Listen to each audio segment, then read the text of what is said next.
Let others come, we will start.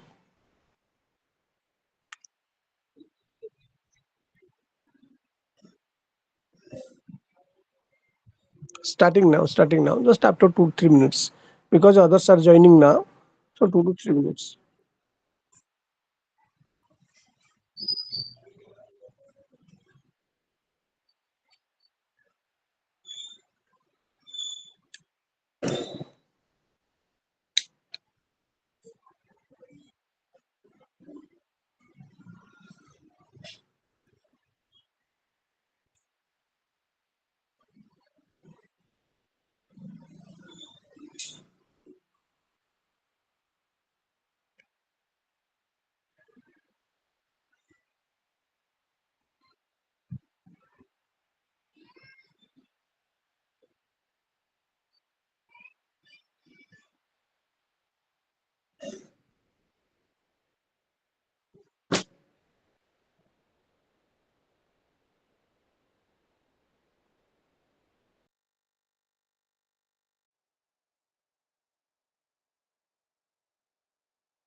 Hello. Okay. So good evening to all of you. So to start now. Hello. Yes, sir. Okay. So welcome to MEG-5 Literary Criticism and Theory blog. That's 4 and topic new criticism. It's a very good and interesting discussion. New criticism. As earlier has been saying, so to follow up the same format, as you know, that duration is 1 hour, 2 hour, but discussions that okay, unlimited discussions are there. We can just go to the extent of limitation. So uh, um, within that 2 hours duration, anyhow we have to cover up or complete, taking or touching some important points in a nutshell. So discussion is about new criticism. Topic is new criticism, and also it has many sub points. Okay. So now let's listen some important sub points. Then after we'll discuss some important that personalities of this discussion. Just listen. I.A. Richards, T.S. Eliot, F.R. Lewis, and some other, John Crowd Ransom and Clint Brooks. Uh, and they are the persons to be discussed today. Okay, so we are just going to know some lines about them, so their activities and the writings also. So at first we have to have a clear cut idea about new criticism. What is criticism in literature, and who is the father of new criticism? Okay, so up to that extent we can discuss. Then after we will go to the next. Sure. Now what is criticism in literature? At first now we have to know what is criticism in literature. This is the foundation because discussion is about new criticism. So now let's know what is criticism in literature. Criticism in literature is the comparison. Criticism in literature is the comparison, analysis, interpretation, or evaluation of works of literature. Understand? Literary criticism is essentially an opinion supported by evidence relating to theme, style, setting, or historical or political context. So that is uh, criticism in literature. Means what is criticism in literature? Okay.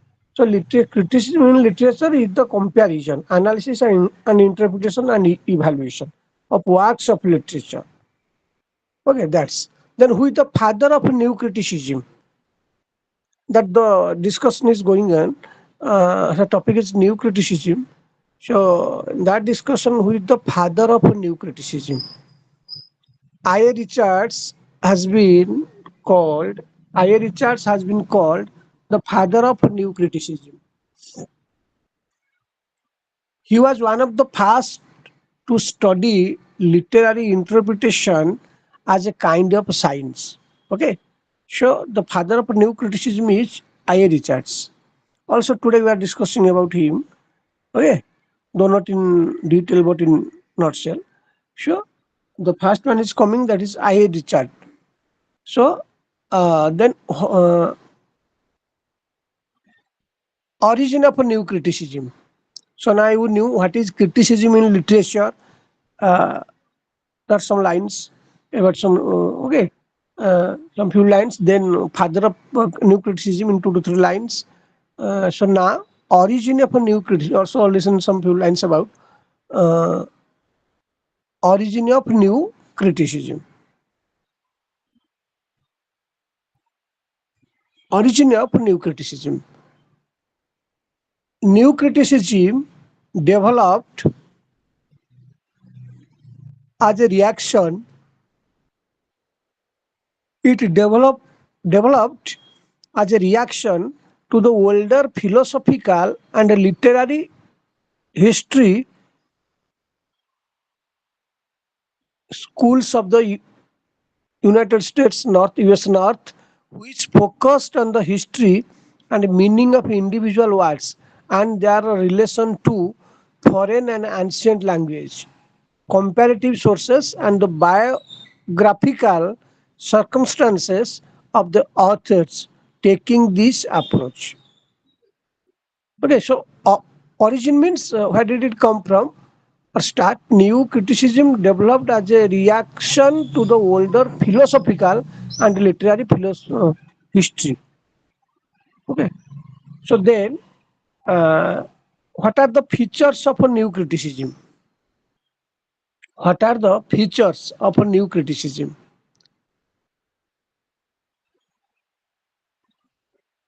The main features of a new criticism are the main features of a new criticism are analyzing a work of literature, analyzing a work of literature based only on the text that it provides and ignoring any outside information such as author, historical and cultural significance, and the reader's response. New critic draws all meaning from the work. So the main feature of new criticism are analyzing a work of literature based only the text that it provides, based only the text, only about the text that it provides or supplies, and ignoring means avoiding any outside information such as author, historical and cultural significance. Means we will not look into all these matters. These matters are not so much important in new criticism. Only much more importance is to be given to that the text, based only in the text that it provides, and ignoring outside information such as author, historical, cultural, and so on and so forth. Okay.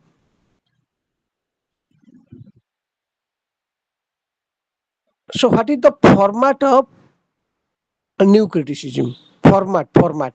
It examines the relationship between a text ideas and its form, between what a text says and the way it says it.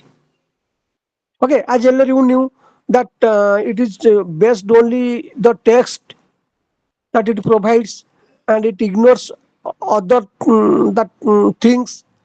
other things.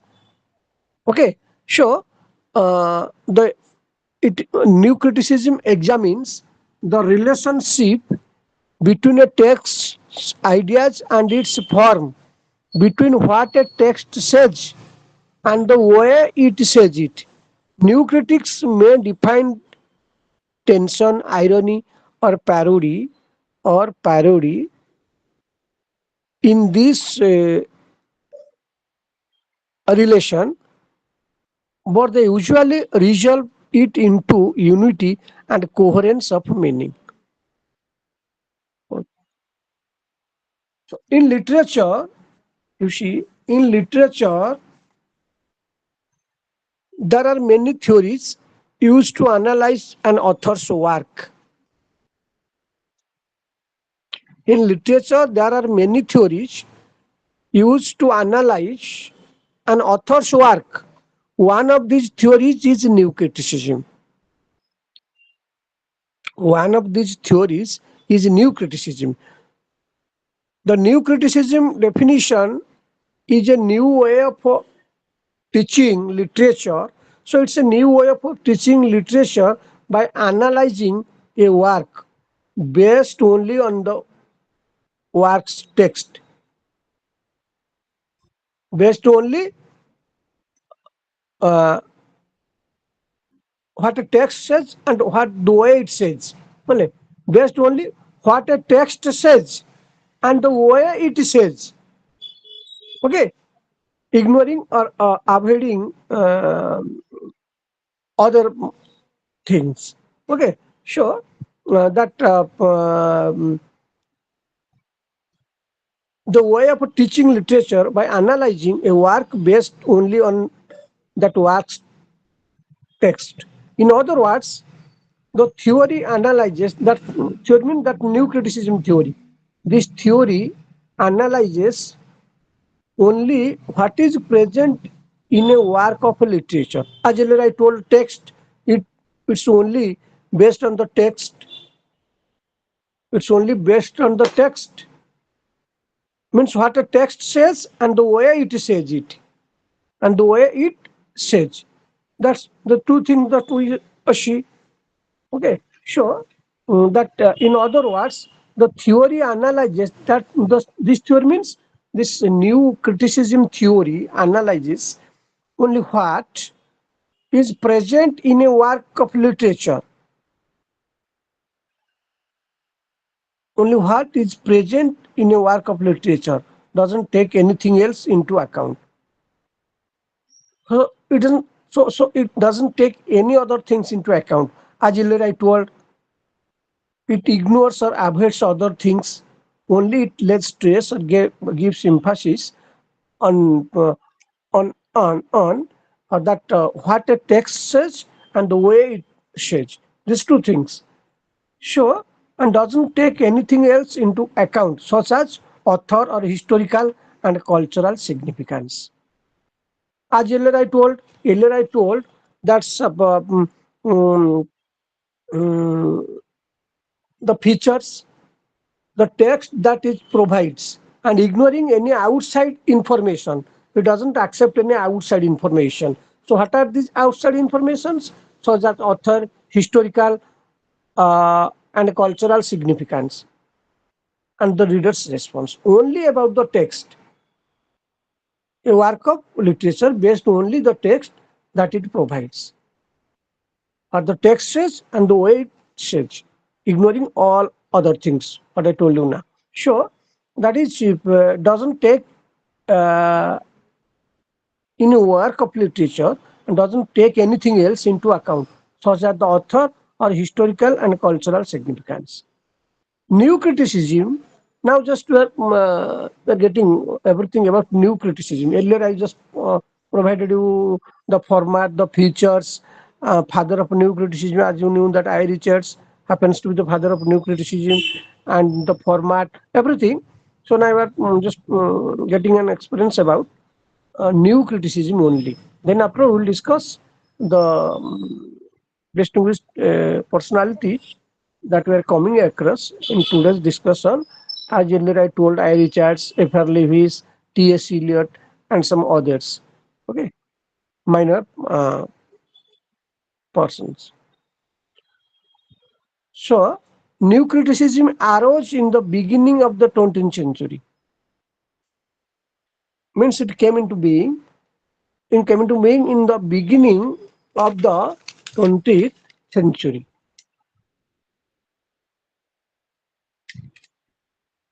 Came into being or arose in the beginning of 20th century in America and Great Britain. In America and so am I audible to you? Am I audible to you? Hello? Are you listening or not? Yes, sir. Okay, so always be active listener. As in my first class, I told two types of listeners are there: active listener and passive listener. So if you are becoming passive listener, means body present, mind absent. Understand? If you active listener, two things: body present and also mind present. Then only it will be fruitful and also efficacious. It will be effective as well as efficacious if two things remain present, that body and mind. You can also understand. Okay, you can take into your heart. Sure, that is new criticism arose in the beginning of the 20th century in America and Great Britain. The theory utilizes which theory? That new criticism theory. You just get an overview, that overall idea. It's not that within these 2 hours I will let you know everything. Rather, we are getting an overall idea. Though not you are becoming completely or fully clear, but not full-fledged, rather uh, partly. Okay, that will help you at the hour of your need, at the time of your examination. And if time permits, as earlier I told, so at the end of all these that blocks, if possible, I will make you able. Not full, but make you able, providing that's what you require. Well, so that's the theory utilizes taking a close reading of a text. As earlier I told, it only focuses about the text. It only focuses about the text. Means what the text says and the way it says. You just only remember. Ignoring other informations. Okay. So it helps in taking a close reading of a text. The theory utilizes taking a close reading of a text, which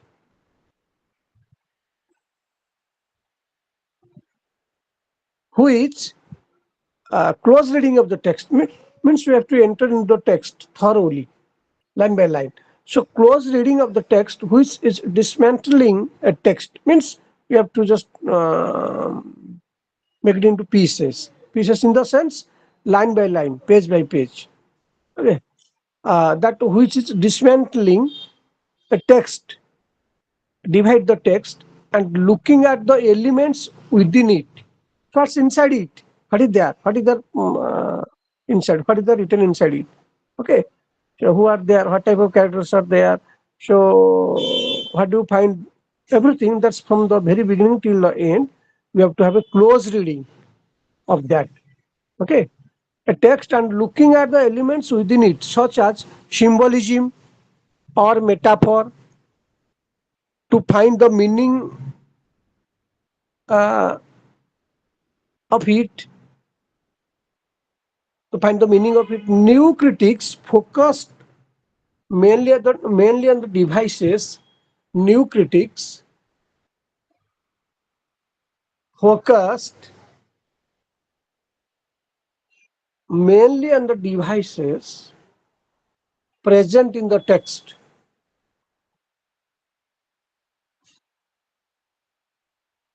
New critics focused mainly on the devices present in the text in order to analyze it.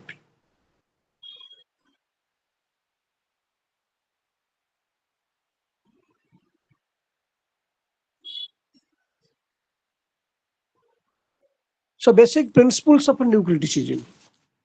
Basic principles, because it's a very vast topic. Okay, unless until I just present all these basic ideas. So, okay, so you can you can get everything. So these are the basic ideas, elementary, fundamental ideas. Okay. So just here you are just getting only the ideas. Only just I am presenting before you how to just make you clear. Though not crystal clear, but actual clear. That is giving you only some ideas. So basic principles of a new criticism. The new critics believe that the new critics believe that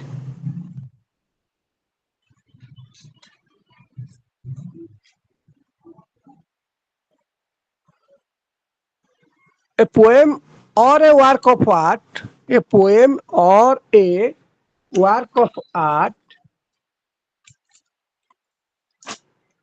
a poem or a work of art should be treated as an object in itself. A poem or a work of art should be treated as an object in itself, primarily as a poetry and not another thing. In analyzing and evaluating a particular work,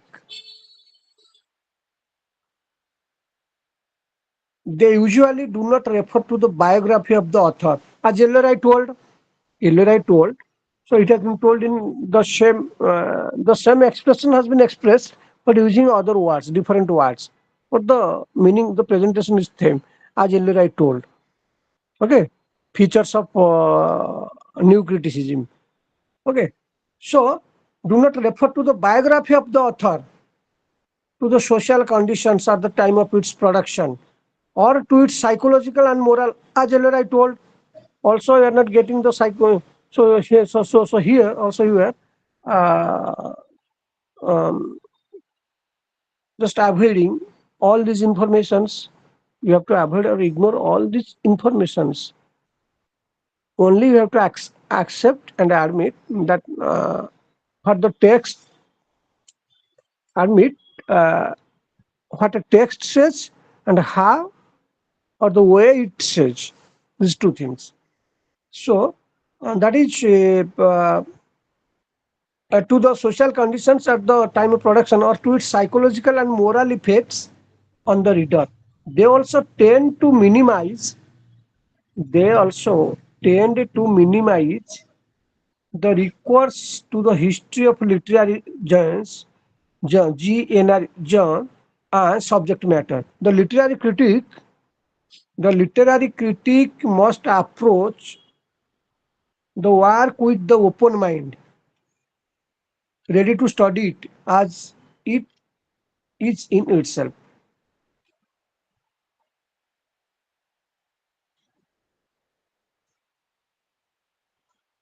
As earlier I told, uh, so it is based on close reading. It is means the new that's taking it examines taking a close reading of the text. Means you have to go into the text.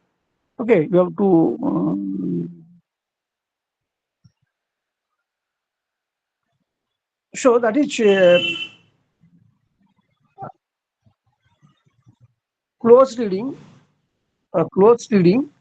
The detailed and subtle analysis of and complex interrelations and ambiguities of the component elements within a work. So I.A. Richards' practical criticism, we'll discuss today. I.A. Richards' practical criticism in 1929 and William M. Emerson's seven types of ambiguity. We're not getting here William M. Emerson's, we have here I.A. Richards, we'll discuss later on. The new critics, okay. So poetry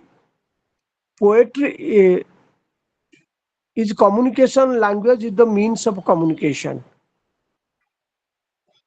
Poetry is communication and language is the means of communication. So the new critics seek to understand the full meaning of a poem through a study of poetic language. To them, words are very important. To them, words are very important. And their study is the only key to the poetic meaning of the poem. Literature is conceived, literature is conceived to be a special kind of language whose attributes are defined by a systematic opposition to the language of science and local discourse.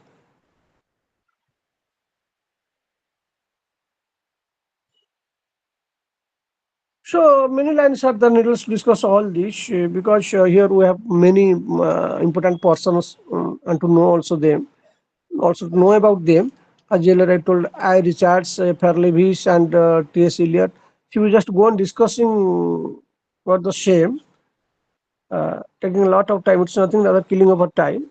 So I should discuss all this because earlier I told gave you a lot of information about new criticism, format, feature, and father of new criticism, everything. Also, we are getting the same lens here. Uh, what I'm discussing with you now, that is basic principles of new the exact lines what I told you before, just prior to that. Well, now we have to discuss. That is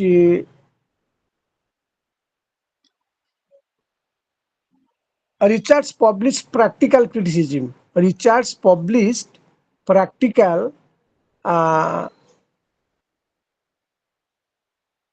criticism in 1929, a book that analyzed how people responded to the poems. Means here in his practical criticism, Richards' practical criticism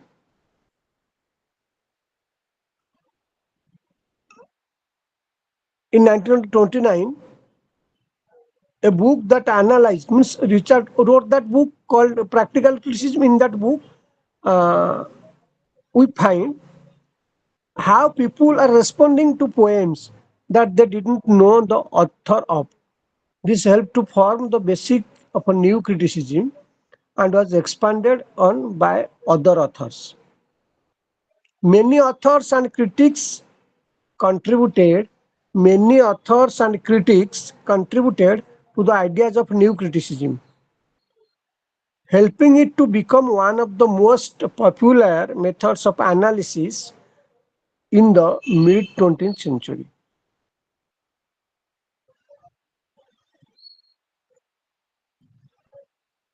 So, new criticism theory involves, we'll discuss later, just after some lines, we'll discuss about I. Richard first, then others. New criticism theory involves analyzing the work of literature by only using what is present in the text without looking at the author, the historical and cultural background, or even the reader of the work. So, new critics support the argument that the author and their background are not needed to analyze the work. Okay, so here new critics support the argument. So, which argument? That only we have to focus on or give emphasis to the uh, or what is present in the text. Only what is present in the text means what a text says and the way it says, ignoring or avoiding or obliterating other things. So that what is present in the text and without looking at the author, the historical and cultural background, or even the reader of the work. New critics support the same argument. Okay. So the theory of a new criticism is supported by affective fallacy. Today also we are discussing affective fallacy. What is affective fallacy? What is international fallacy? Okay, coming under this new criticism. But the short questions carrying 5 to 8 lines in between. It's consists of a paragraph only. One paragraph. In one paragraph, uh, that we have to come to an end about to affective fallacy. Also, one paragraph just we are completing for teaching international fallacy. Only 5 to 10 lines. That's enough for this affective and international. So the theory of further that the new criticism is the theory further supported by affective fallacy. We'll discuss later, just after 10 minutes, which argues that a reader's response to literature should have no bearing on its meaning. What we are getting now, also whenever we will discuss or we are going to discuss affective fallacy, the same meaning is to be presented using other words. But the meaning is the same. What I am now just discussing with Ulisin. So, new criticism is the theory of further is the theory of literature further supported by affective fallacy, which argues that a reader's response to literature should have no bearing on its meaning. Though a book or poem might spark a certain feeling in the reader, it should not influence how they analyze the work. Through this, new critics support the argument that the reader's response is not needed to analyze. Understand? The same thing that we are repeating whenever I am presenting the points. So we are just repeating the same idea, the same expression. Means through this, the new critics support the argument that the reader's response is not needed to analyze the work, as it prevents an objective view of the text and its meaning. So, I.A. Richards and T.S. Eliot. I.A. Richards and T.S. Eliot uh, are considered are considered I.A. Richards and T.S. Eliot are considered the fathers of the new criticism. Okay, they are the fathers of new criticism. Who? I.A. Richards and T.S. Eliot, both. I.A. Richards happens to the, as earlier I told you that I.A. Richards has been considered or called the father of new criticism because he was one of the first to study literary interpretations as a kind of science. But here, just we're getting, or we're just adding another name, that's T.S. Eliot. Both shared their views and did a lot for new criticism. So, I. Richards and T.S. Eliot are considered the fathers of new criticism. In his book, The New Criticism, 1941, John Crow Ransom. Also here in this discussion, we are getting another man called John Ransom, Crow Ransom, another critic, just like I. Richard and T.S. Eliot. So, the new criticism, 1941, John Krauser Ransom begins his chapter on Richards by saying, discussion of the new criticism may start with Mr. I. Richards. As earlier I told, I. Richards happens to be the father, that the father of the new criticism.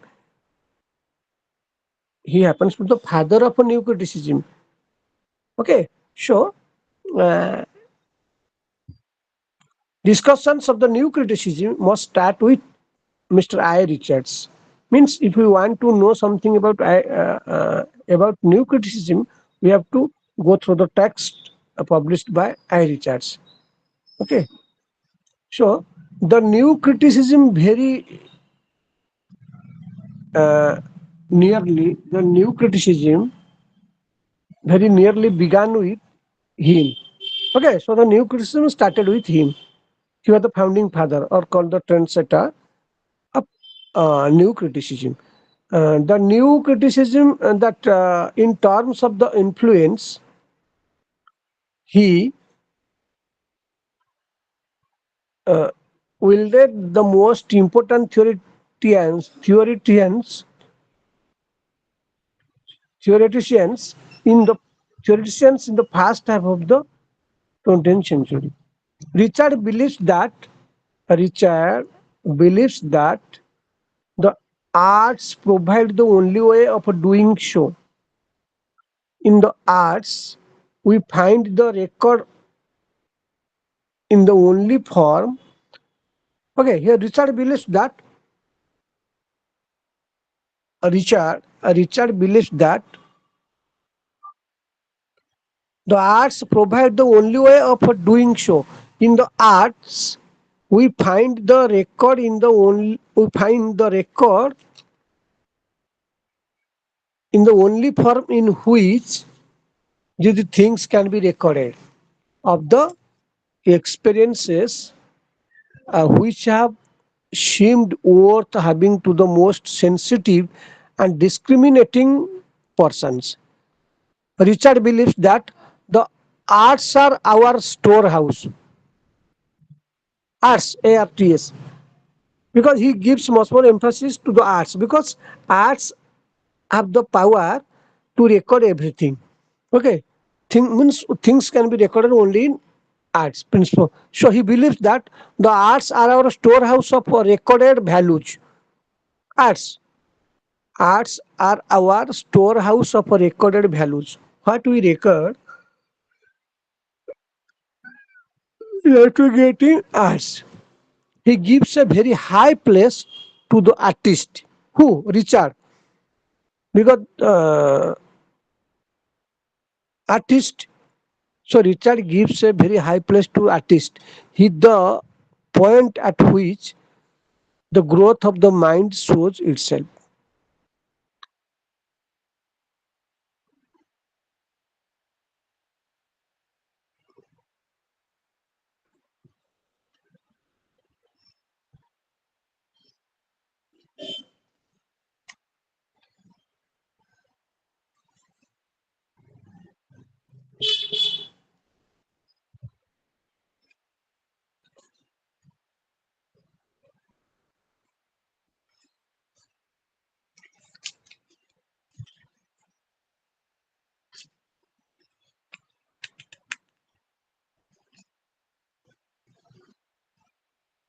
Okay, so that is Richard's uh, practical criticism. Richard asked a sample audience in Cambridge, some audience asked some audience in Cambridge to describe because he was studying there. So Richard asked, uh, as you know that, so Richard believes in the arts, believes that arts are our storehouse of recorded values. So he gives a very high place to the artist. He is the point at which the growth of the mind shows itself. The Richard's practical criticism. Richard asked a sample audience in Cambridge to describe their responses to a set of 13 poems supplied without titles or the author's names. The students were not given any clue to the period in which the poems were written. Okay, so means here Richard asked a sample audience in Cambridge to describe their responses. Means what's coming from their side, describe their responses, mean the audience of Cambridge, uh, to a set of 13 poems supplied without titles. Okay, so some poems are there, and they are not getting the titles of these poems. So Richard started asking these to the students of Cambridge. Uh, so that's the students were not given any clue to the period in which the poems were written. So they became unable. They were unable. They are unable uh, uh, to find out the exact dates or the exact period in which the poems are written. So the students are encouraged to read to the poems more than once. The students were encouraged because when at the outset or at the very first time they were unable, so they go on or they went on reading it more often, and the students were encouraged to read the poems more and once, and given 1 week's time. Richard gave them 1 week's time. You take 1 week and give me the appropriate answer. In which period uh, um, that the poems were written?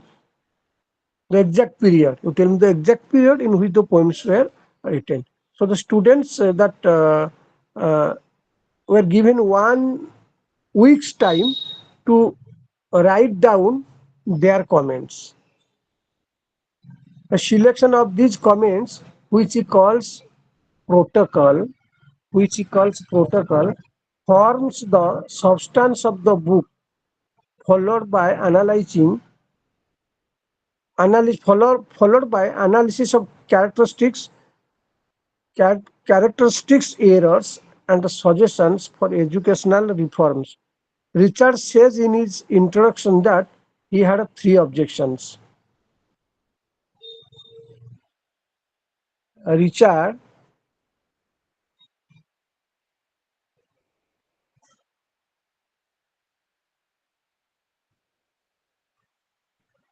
uh, Richard, in his practical criticism, show introduces that he had 3 objects to document means the contemporary state of culture. To document means to just collect the contemporary state of condition of culture.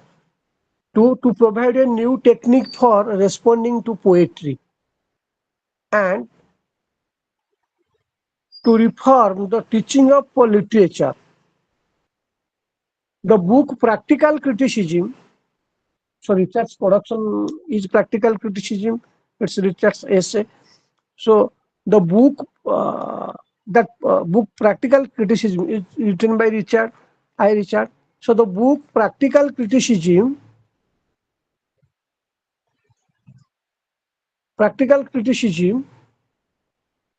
analyzes the different mistakes of interpretation and evaluation that Richards saw in these responses and seeks to identify their causes.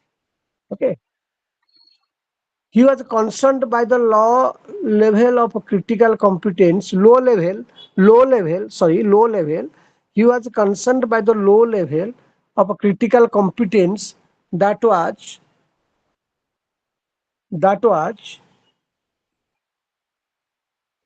revealed. For he had chosen a set of educated Cambridge students. Let us look at the obstacles to proper response that Richard catalogs.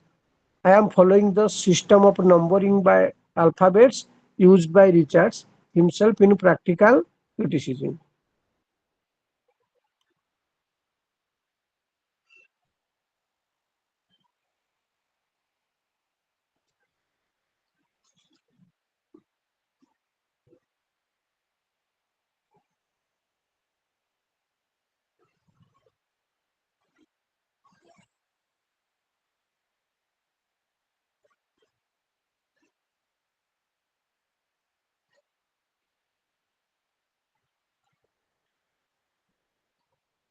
As you know that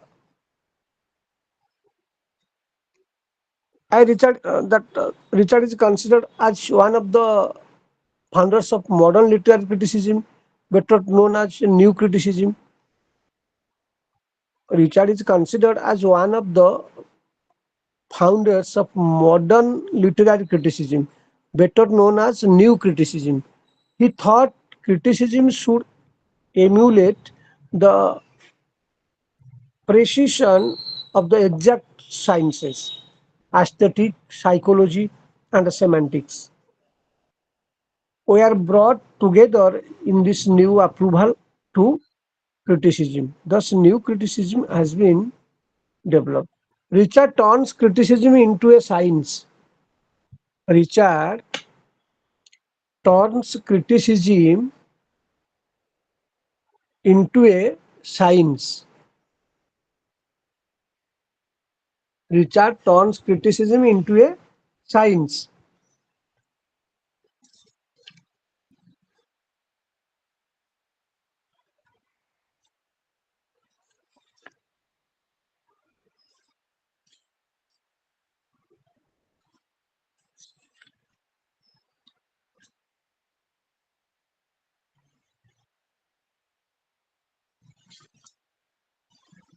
Richard turns criticism into a science. He believes that making of literature is a scientifically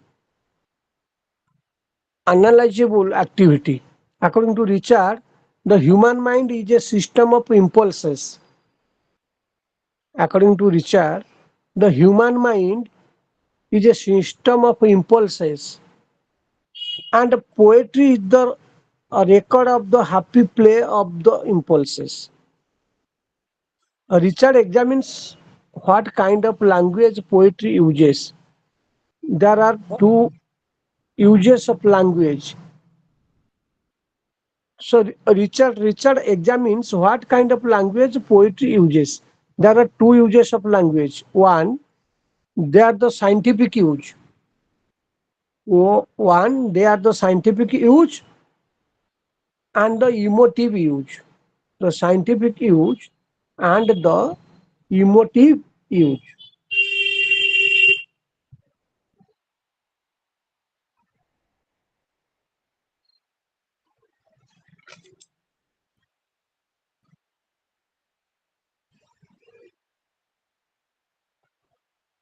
Emotive scientific use, no, emotive use means arousing or able to arouse intense feeling. Scientific use and emotive use.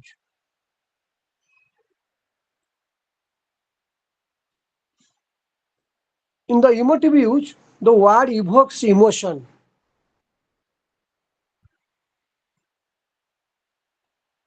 In the emotive use,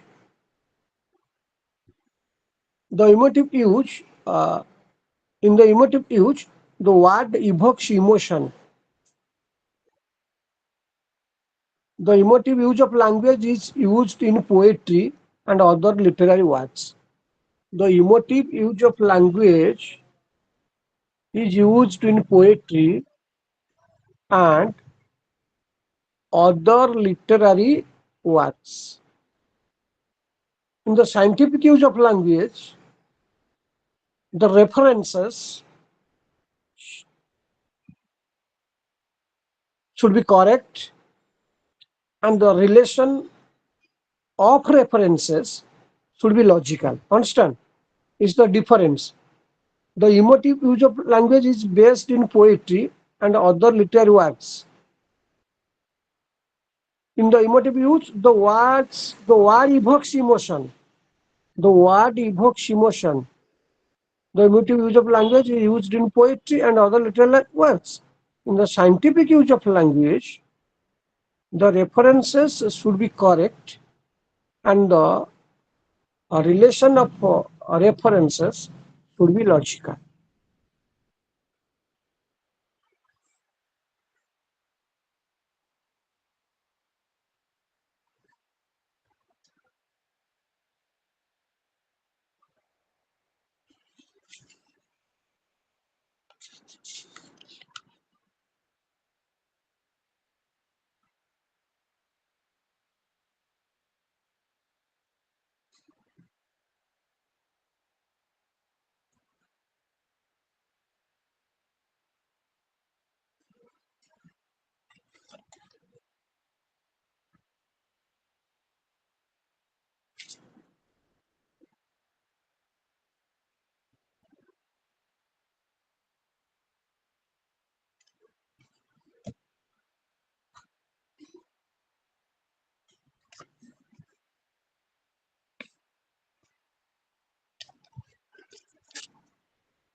I. Richards, because discussion is about I. Richards, just after taking some time, then we have to switch over to that is F.R. Lewis, another important critic. F.R. Lewis, also coming under this discussion. So, I. Richards is a staunch advocate or a staunch follower of a closed textual. I. Richard is is a staunch follower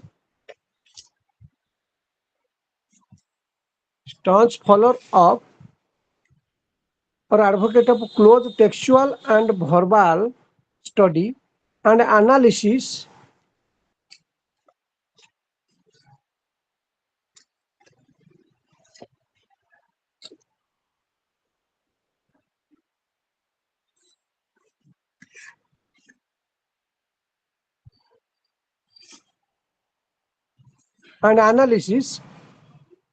of a work of art is clearly revealed by reading of his book, The Practical Criticism. He says that he had three things in mind while interpreting the book. I have said, I have, I have set three aims before me in constructing this book. Which book? The Practical Criticism. Richard's Practical Criticism.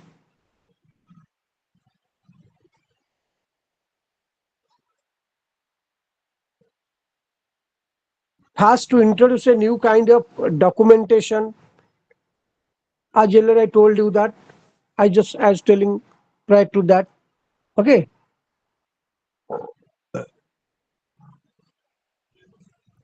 That mm, two or three or four things were in his mind. There are four things in his mind, as I discussed earlier.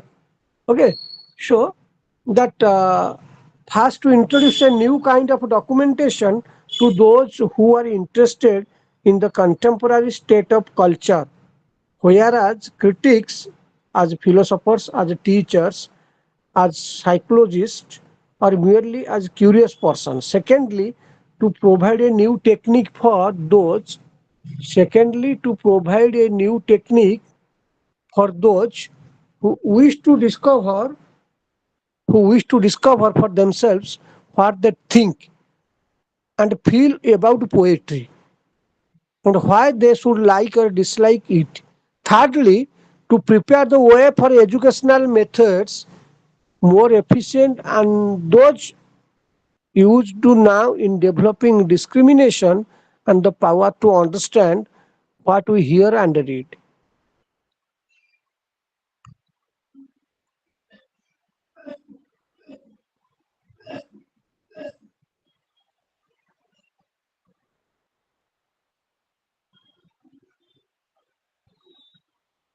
So, needless to discuss all this, now to start, that is a fair Lewis, because many things are there about Richards, his other books and other writings, and what we find in his other writings also, okay, or other essays. So, because also here we have to know about some other writers. That is F.R. Lewis. F.R. Lewis. Frank Raymond Lewis was an influential British literary critic of the 20th century English literature. He was influenced by T.S. Who? Frank Raymond Lewis. He was influenced by T.S. Eliot to a great extent. Lewis possessed a very clear idea of literary criticism, and he was well known for his predecessors and his contemporaries. He is still regarded as a charismatic and undisputed leader of the critical world of England, because he was an influential British literary critic of 20th century English literature. So he's still regarded as the charismatic. Charismatic means charming or fascinated. Charismatic, charming or fascinated. He is still regarded as a charismatic and undisputed means not disputed or called in question. Undoubted. Undisputed means undoubted. Unquestioned. Not or called in question. Charismatic and undisputed leader of the critical world of England. So also he has some ideas who F.R. Lewis has uh, shared some ideas or he has some ideas, theories and practices with the new critics.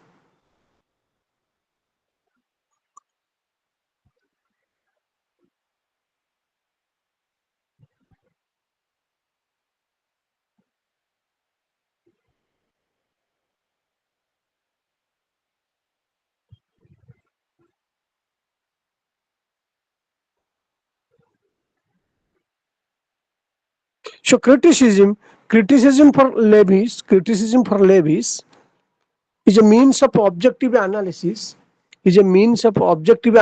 of literary works for the exploration of value judgment, inherent human nature, or an art of civilized living in literature.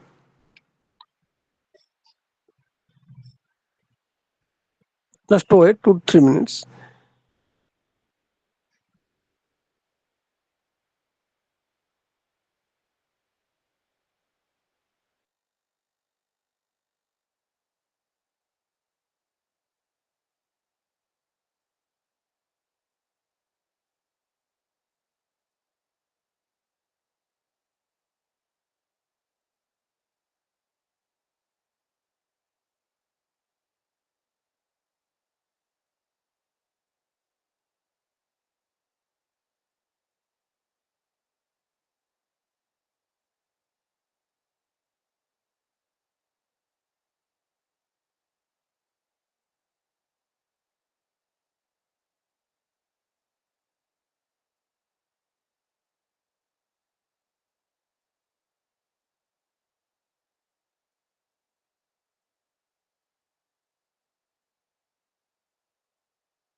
Okay, want to start now.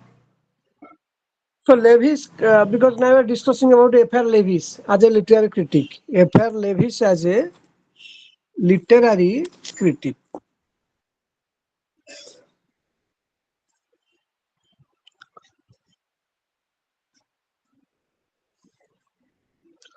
Levis' conception of criticism, Levis' conception of criticism is very different from the contemporary understanding of the term.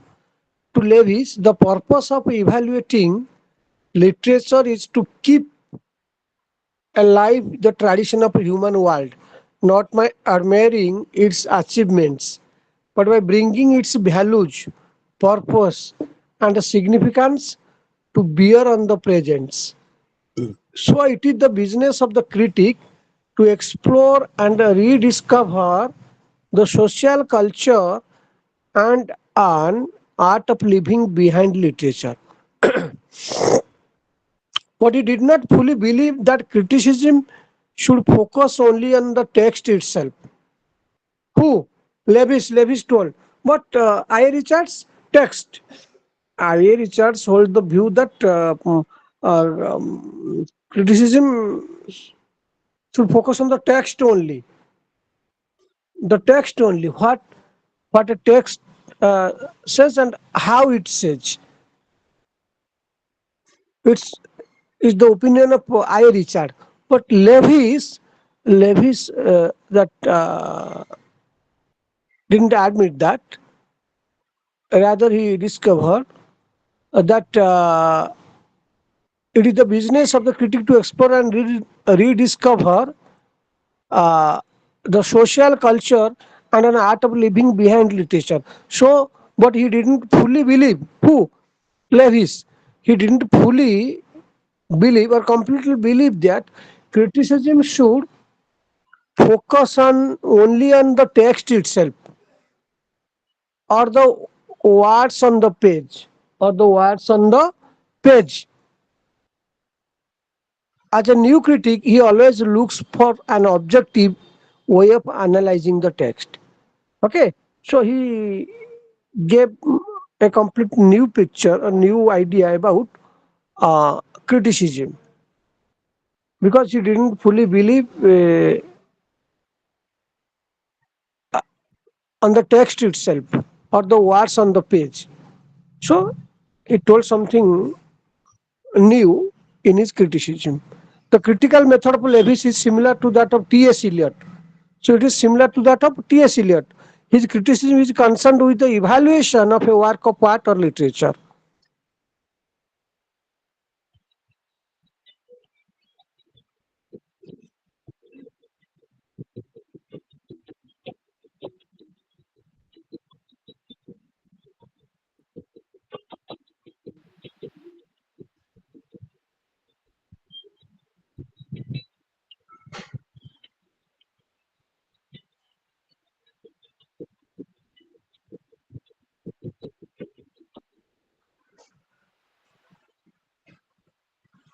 Sure, that's his criticism is concerned with the evaluation of a work of art or literature. His criticism is often based on the response of his students in the classroom. His criticism is often based on the response of his students in the classroom. The basis of his criticism, the basis of his criticism lies in his interest in culture. The basis of his criticism lies in his interest in culture and the problem of maintaining a tradition. One of his early books, Mass Civilization and Minority Culture, the first production, one of his early books, Mass Civilization and Minority Culture, examines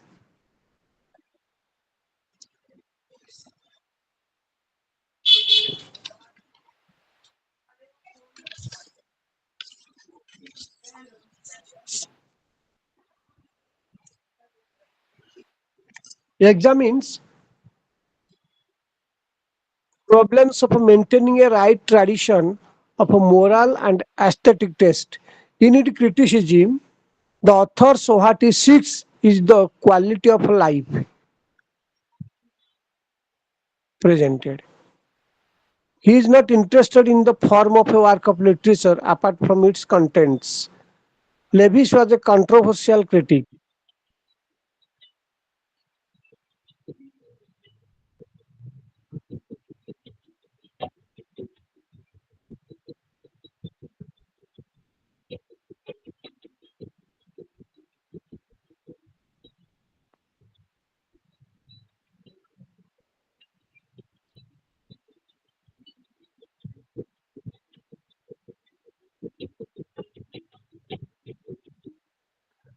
Lewis was a controversial critic.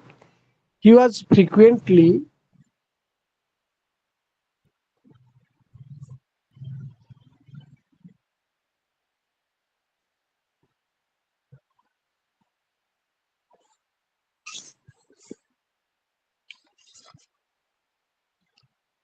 frequently impelled for what was in fact his greatest strength.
Hello. So that's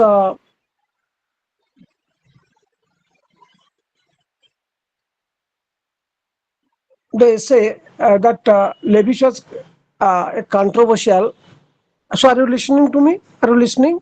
Hello. Yes, sir. Okay. Yes, sir. Okay. So Yes. because of some problems, I stopped talking. So someone called me, and that's why I stopped. So Levish was a controversial critic. He was frequently impelled for what was, in fact, his greatest strength. His consistent refusal to define a clear theoretical basis for his work. As a literary critic, as a literary critic, he felt a little sympathy for the others. As a literary critic, he felt little sympathy for the others. In fact, he didn't hold any of the critics. In fact, he did not hold any of the critics who had preceded him in high esteem.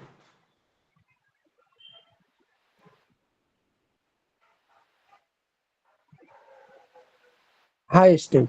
Even the great classical critic Aristotle wasn't exempted from this unsympathetic attitude. His only concession was given to Matthew Arnold.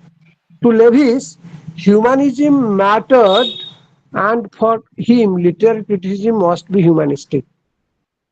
The essay Literature and Society, written by Lewis, the essay Literature and Society is basically a substance of an address given by the author to the students. Union of the London School of Economics and Politics. According to Lewis, society consists of individuals and individuals live in society. According to Lewis, society consists of individuals and individuals live in society. So society is more comprehensive than individuals. So society is more comprehensive than individuals. Again, a society may have two sides of its culture, popular and sophisticated. Understand? A society have two sides of its culture, popular and sophisticated. Literary creation is impossible. Literary creation is impossible without individual creative gift. But the individuals live in a society, so he must contain some social elements.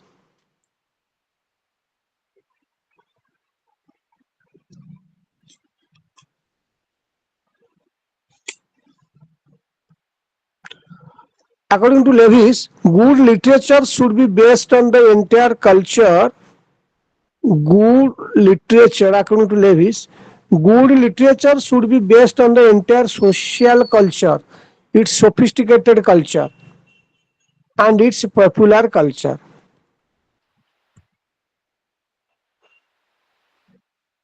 A relation with only one part of the culture will not make a literature full blooded. A relation with only one part of the culture will not make a literature full blooded, or it will not be permanent, and in course of time it will lose its appeal. The writer has cited examples from the different periods of literature. In fine, we can say that despite his shortcomings and limitations, Levis was a charismatic and undisputed leader. Charismatic means charming or fascinated. Means despite his shortcomings and limitations, Levis was a charismatic and undisputed leader of the new critical world of England.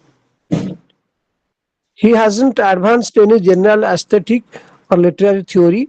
He is even despised by many of his aggressive attitude. Okay. So in short, just I discussed with you about Levis. So now that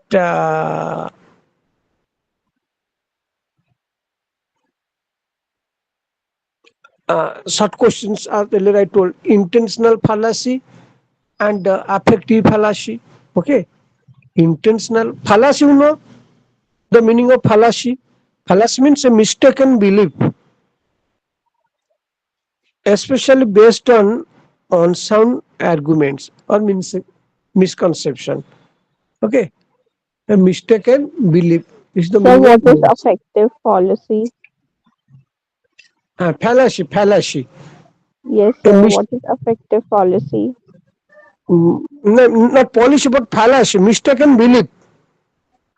Sure. Now I am going to discuss with you two types of fallacy are there: international fallacy and affective fallacy by William K. Wimsatt. Also, we have to know also about that critic here today in a present discussion. क्या So prior to that, पूरे now time you आईने के सामने नहीं soap खाई थी तो फंस गई थी मेरा फोन चार्ज में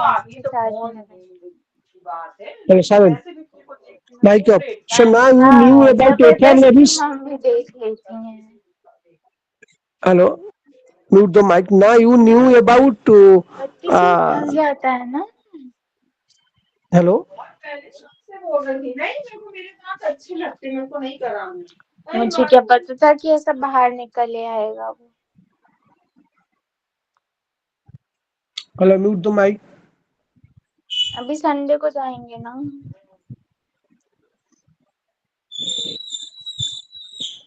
So now you knew about that is levies and um, that's your Richard. Richard. So now intentional fallacy and affective fallacy. is stated by William K. Unsad. It's another critic, another critic of new criticism. Okay, W.K. Hunsat, W.K. Hunsat, that is William K. Hunsat. Okay, he was an American literary theorist and professor. He was an American literary theorist and professor.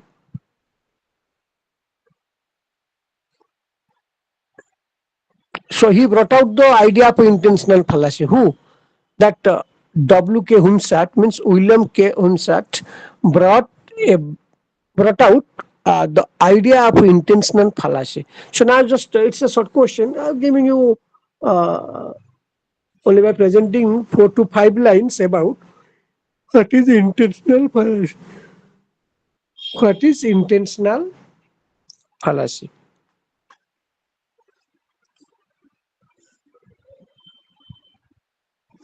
Intentional fallacy. Intentional fallacy refers to the error of evaluating a work by the intention of an author. Okay, so listen mindfully. Intentional fallacy refers to the error of evaluating a work by the intention of an author. It is based upon a rejection of the omniscience of an author over a text. It is based upon a rejection of the omniscience of an author over a text. It argues that an author's intention Yeah.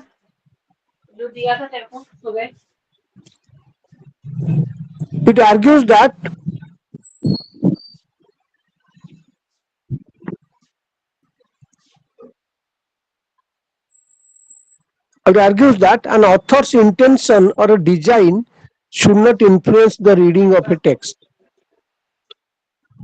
Who?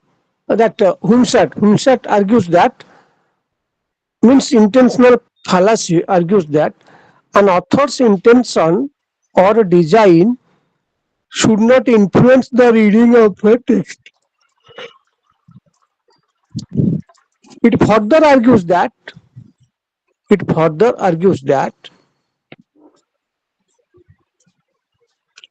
a work of art a work of art should not be evaluated. So it further argues that a work of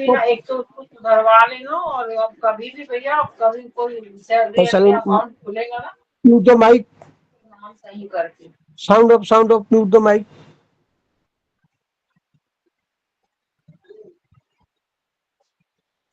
वो So it pan further card वाली argues से बात करी.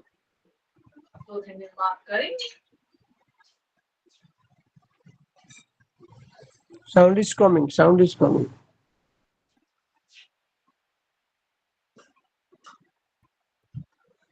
So it further argues that a work of art should not be evaluated through what the author had intended for the same. Okay.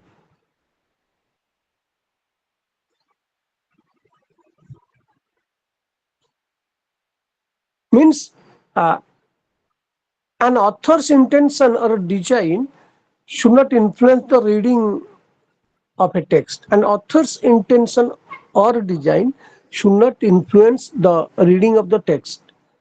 It further argues that a work of art should not be evaluated through what the author had intended for the same. The implication is the evaluation of a text. The implication is the evaluation of a text.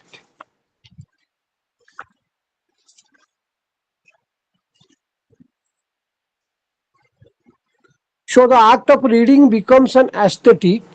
So the act of reading becomes an aesthetic, self-serving function which is not influenced by external factors such as author's biography. Intentional fallacy tells that, okay, now just coming to an end of end about that discussion. Unintentional fallacy means intentional, coming to an end of intentional fallacy. Intentional fallacy tells that the relationship between a text,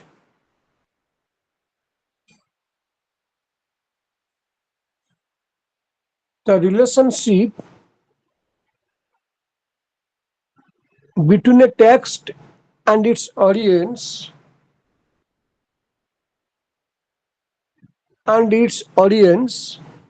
is independent of the author's presence. It liberates the act of readership from the omniscience of the author. It was about that intentional fallacy.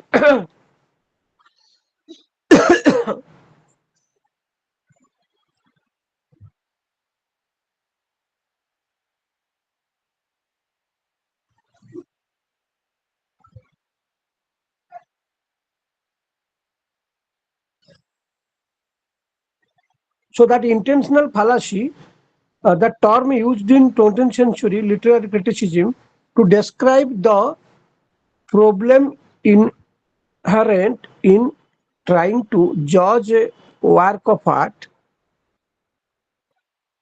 by assuming the text or purpose of the artist who created it.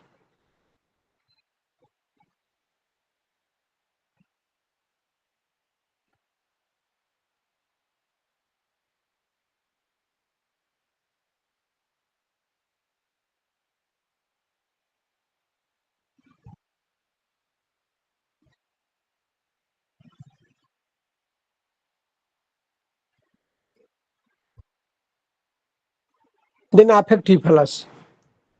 So affective fallacy is a term from literary criticism used to refer to the supposed error of judging or evaluating a text. Error of judging or evaluating a text on the basis of its emotional effects on a reader. Okay, that is called affective fallacy. Means it's a term from literary criticism to refer to the supposed error of judging or evaluating a text on the basis of its emotional effects on a reader. On the basis of its emotional effects on a reader.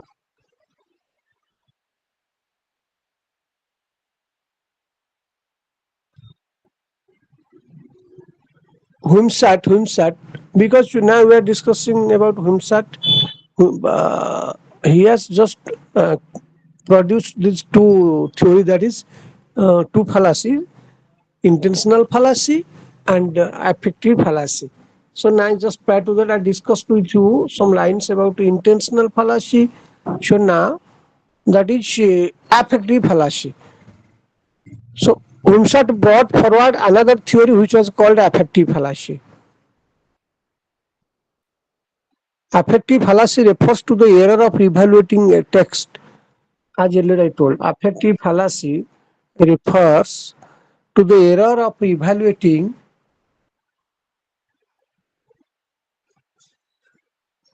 a text through the emotional response of the reader. Through the emotional response of the reader. It means that a reader should not be driven by emotional impact. It means that a reader should not be driven by emotional impact to evaluate or understand a text. It means that a reader should not be driven by emotional impact to evaluate or understand a text.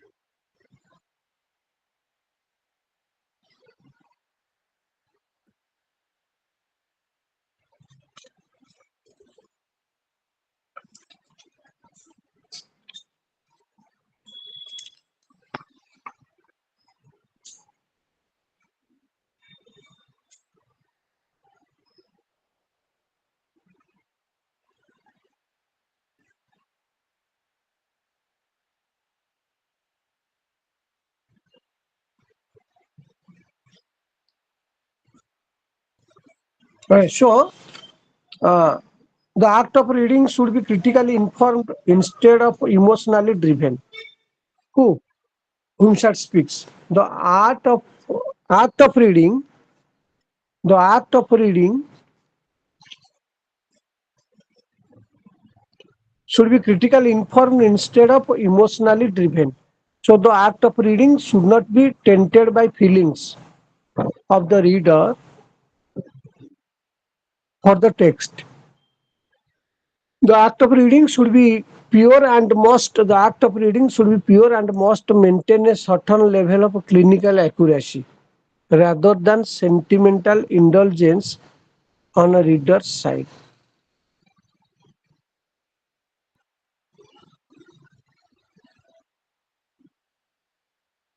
So now T.S. Eliot. Now to focus on uh, T.S. Eliot.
So now T.S. Eliot.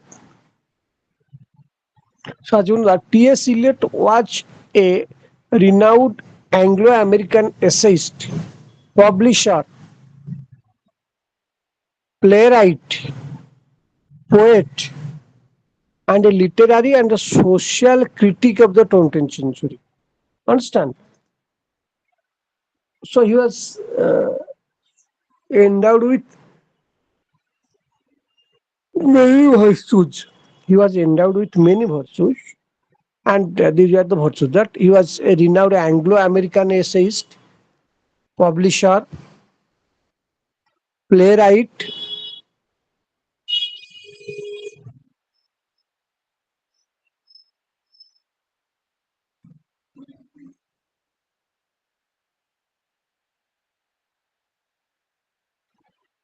poet, and a literary and a social critic of the 20th century.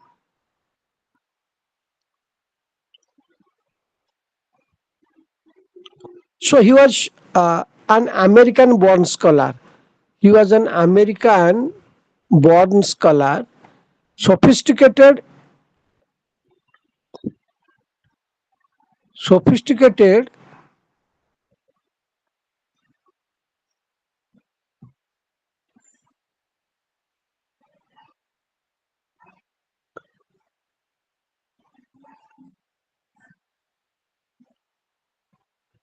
sophisticated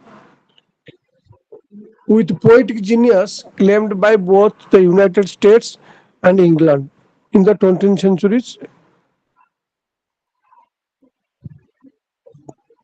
touchstone author and critic. His monumental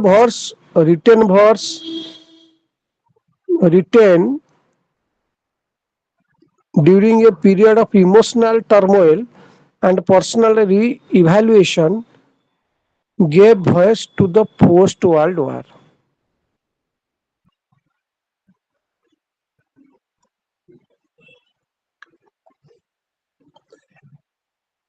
Apart from his contribution to modernist literature, apart from his contribution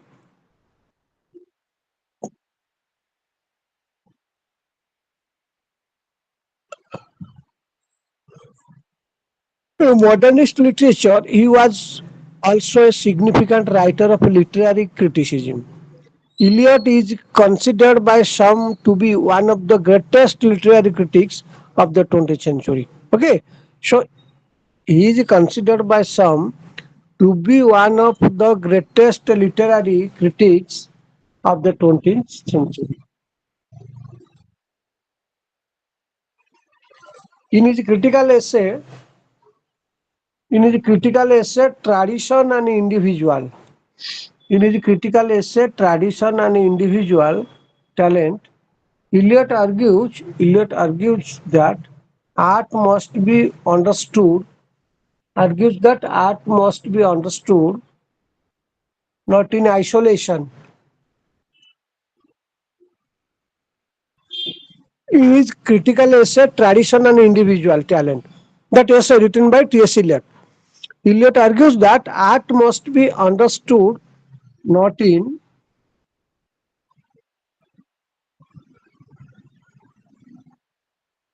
art must be understood not in isolation but in the light of previous works of art.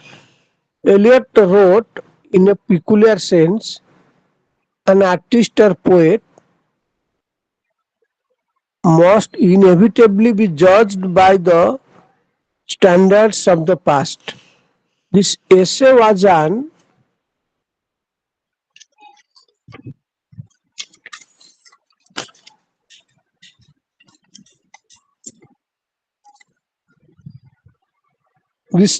an instant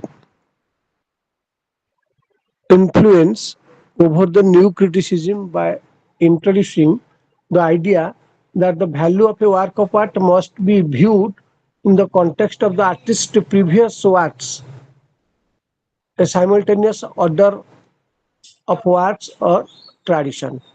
Eliot himself implemented this concept on many of his works. So, Which concept? That the value of a work of art must be viewed in the context of the artist's previous works. The value of a work of art must be viewed in the context of the artist's previous works,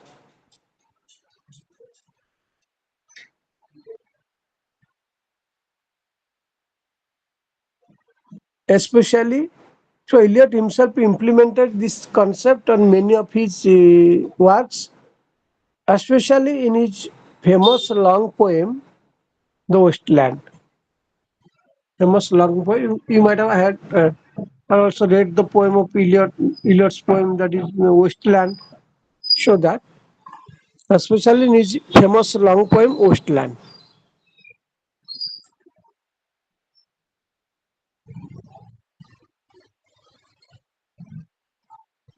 The new criticism was a formalist movement.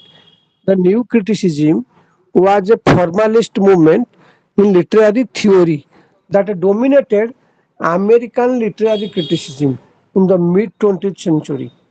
It emphasized It emphasized close reading, particularly of poetry, to discover how a work of literature operated as a self-contained, self-referential aesthetic object.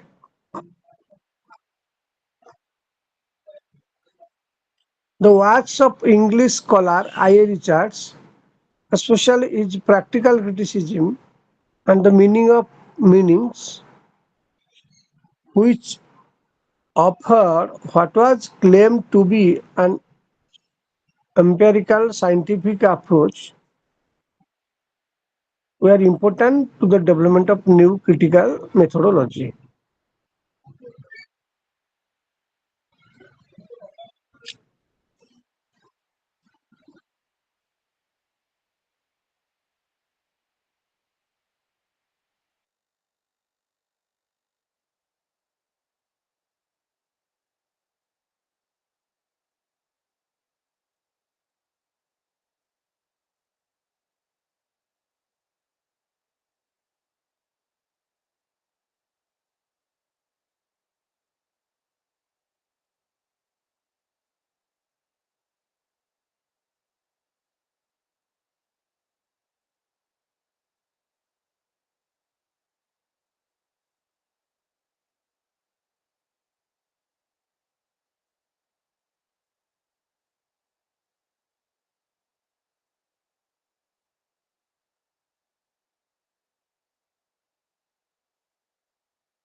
Eliot's landmark modernist poem, The Wasteland. You might have had or read that poem, Wasteland.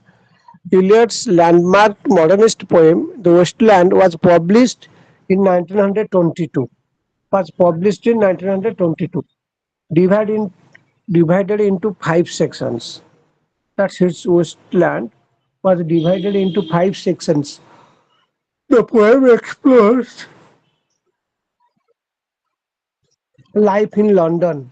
Explores life in London in the aftermath of the First World War.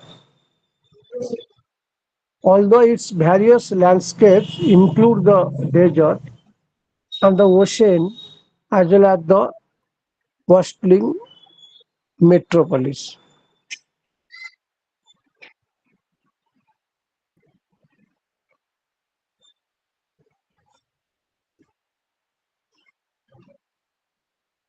Means what happened after the First World War? What happened after the First World War uh, that has been depicted in Eliot's Wasteland.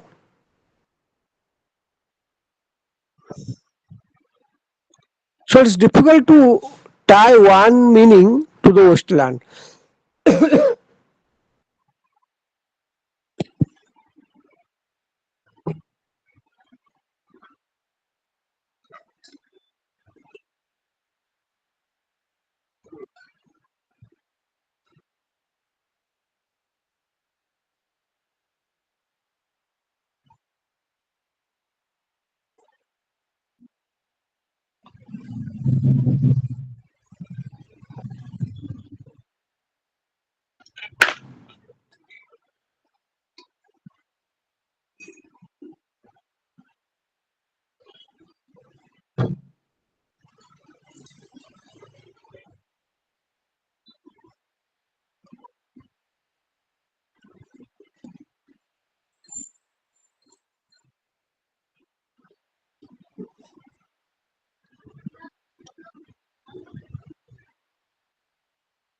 So it's difficult to tie one meaning to Wasteland.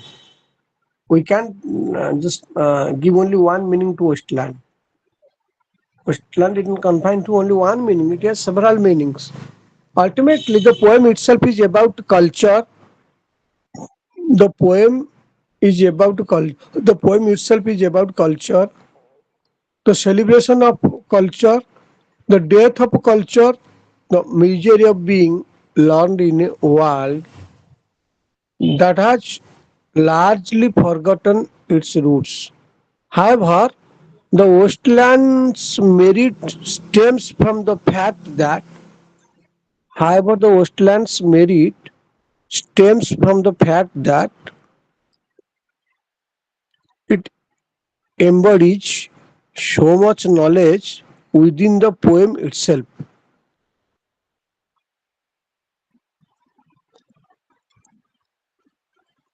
That it embodies so much knowledge within the poem itself. It serves as a living testimony to the enmeshed pattern of human spirit and human culture.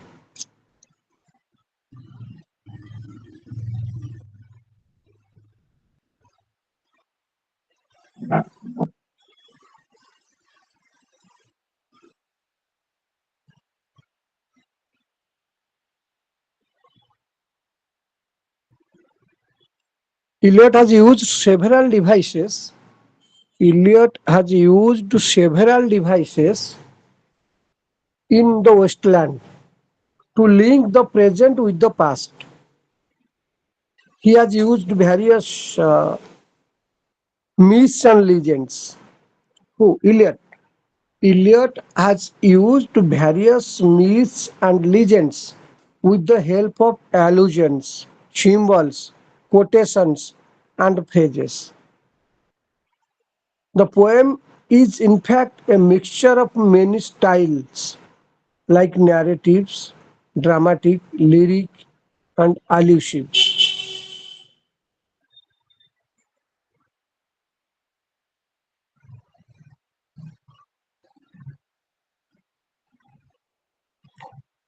Okay, so that poem, which poem? That Wasteland, the poem.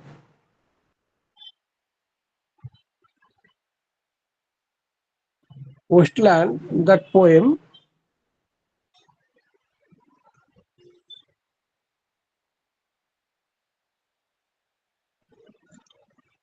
is in fact a mixture of many styles like narrative, dramatic, lyric, and allusive. Eliot gives his impression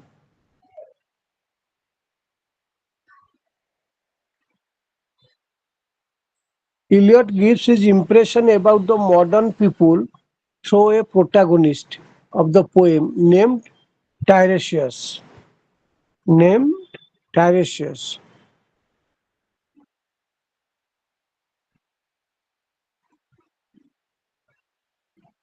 About the modern people through a protagonist of the poem named Tiresias. He is a spectator of all the events. Who? Tiresias, that the villain. He is a spectator. He is a spectator of all the events occurring in the poem and a kind of all-knowing universal persons. The Westland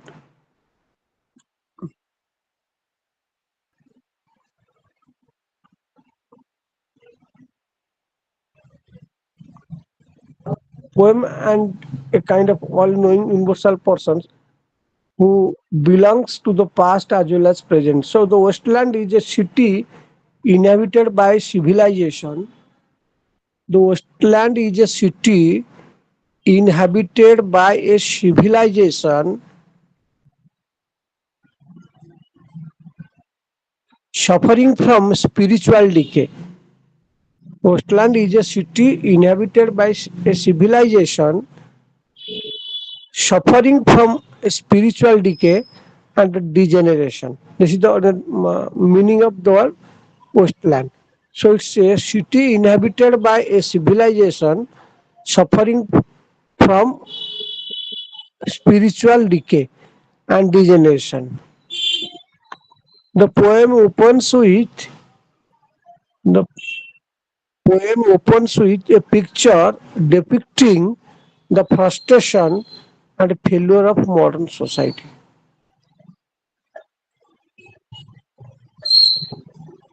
That poem, Westland, opens with a picture depicting the frustration and failure of modern society. So many things are there about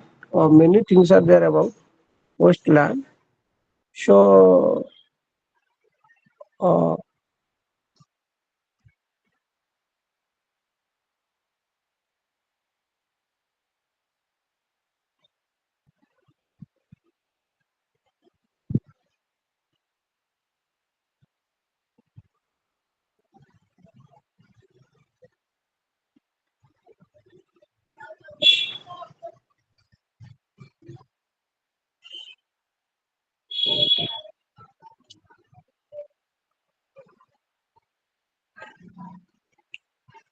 so now I have nothing more to uh, go through. That's the end of today's discussion. So again, I just we are going to start the next topic tomorrow. That is taking block 5. That is, do you know what is block 5? What is the next topic to be taught tomorrow?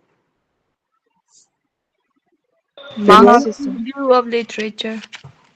Which literature? Max. Marxist view of literature. No, Marxist view of literature. Okay, Marxist view of literature. So tomorrow to start this time. Okay, the exact timing 6 p.m. Uh, if supply of electricity is in that interrupted, so we can take because tomorrow that the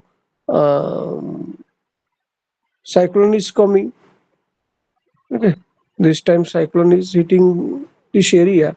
So if supply is okay, then only we'll start. Everything will be okay. Otherwise, connection will be disconnected, and it may be taken as has been fixed by them.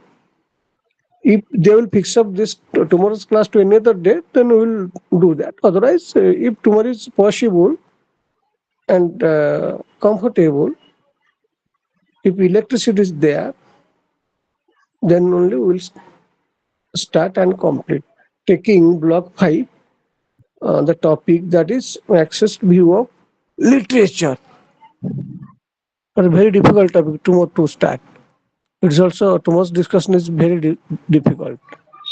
Okay, still within this 2 hour duration, but anyhow we have to have a um, discussion, taking some important points in short or in nutshell. Okay, till that goodbye. Again to meet the same time taking block 5 topic, Marxist view of literature. Thank you all.